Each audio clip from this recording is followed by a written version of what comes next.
On August 4, 2020, a large amount of ammonium nitrate stored at the port of Beirut in the capital city of Lebanon exploded, causing at least 218 deaths, 7,000 injuries, and $15 billion in property damage.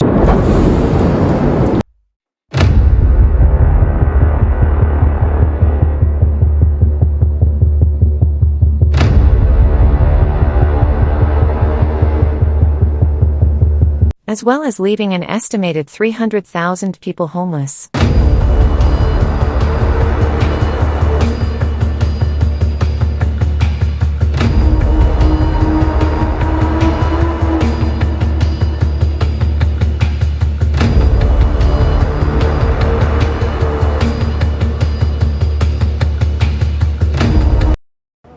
The blast was so powerful that it physically shook the whole country of Lebanon.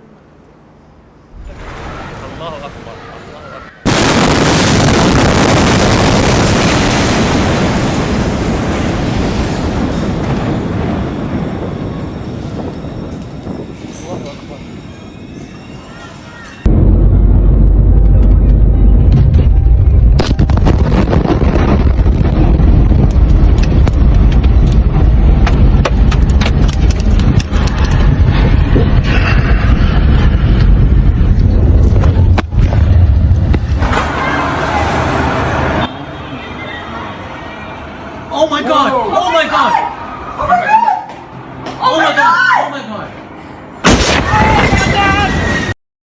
It was felt in Turkey, Syria, Palestine, Jordan, and Israel, as well as parts of Europe, and was heard in Cyprus, more than 240 kilometers, 150 miles, away. It was detected by the United States Geological Survey as a seismic event of magnitude 3.3 and is considered one of the most powerful accidental artificial non-nuclear explosions in history. A cargo of 2,750 tons of the substance, equivalent to around 1.1 kilotons of TNT, had been stored in a warehouse without proper safety measures for the previous 6 years after having been confiscated by the Lebanese authorities from the abandoned ship MV Rossis.